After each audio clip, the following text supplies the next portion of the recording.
right now with the reaction to Sound of Freedom is actor Jim Caviezel, who, by the way, this is separate and apart from SAG and AFTRA and all the strike that's going on. I want to make that a point that you're not in any way going against that. Is that correct? Yes. Those are my brothers and sisters of SAG. I support them, but we're not a part of the AMPTP. We wanted to be, but they didn't want any part of this film. Well, here's the thing. This film was made over 5 years ago. It's based on a true story. And in your first week out, you blew away the new version of Raiders of the Lost Ark with Harrison Ford.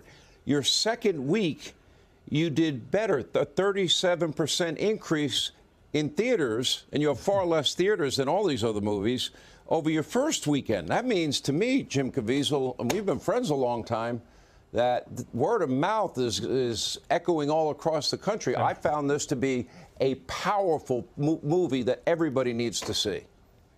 Sean, I just want to also thank you and the American people for coming out and supporting this film. You were one of the first that addressed this with us and really helped get the word out. You know, when we were down in Cartagena, the guys would come up, traffickers, and they would, you know, right in front of us, ask us if we wanted niñas or niños, and little boys or little girls. And people think that that's not something that happens here in the United States. Well, absolutely it does. Over 300,000 children under the ages of 18 were sucked into the deepest recesses of hell, and it's disgusting that the media hasn't covered it like they should. There obviously is really good media like yourself, but others that completely ignore it. And I think people need to understand. American people are starting to understand what is actually going on, and are sick and tired of it, especially with the south border. I mean, it's amazing. I think your budget was $14 million. I think the budget to the latest Raiders movie was somewhere near, what, $200–300 million, and you beat them handily both weekends. It's the true story of Tim Ballard, a former Department of Homeland Security agent who literally left his job, gave up his pension to go into the business of rescuing these children that are either sex slaves or in slavery in some way, shape, manner, or form by the cartels. I mean, every rescue, his life is on the line, and you portray this perfectly in the movie. Yeah, I get to play an absolute, real, bona fide hero in Tim Ballard.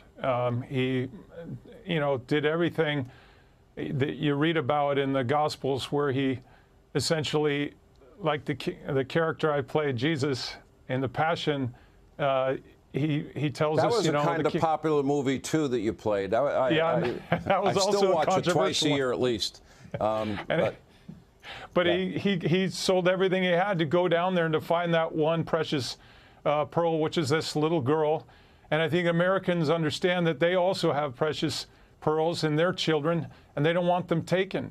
And they're looking at the government now going, what are you doing? What are the three-letter agencies doing? They're not doing their job, especially when 85,000 children crossed the border this last year and disappeared. Where did they disappear to? Yeah, well, very well said. I want to remind people, this is all part of Angel Studios, angel.com if I'm not mistaken, and they had the hit series, The Chosen, about the life of Jesus. I was riveted by all 4 episodes that have come out, and his only son, the story of Abraham in the Bible. This studio is taking, I think it's the future of movie making. I may be wrong. You guys are doing phenomenal work, and I hope people will go see The Sound of Freedom this weekend. It will open your eyes, and people need to know this evil exists. Jim Caviezel, thank you for a great job. Great movie. Hey.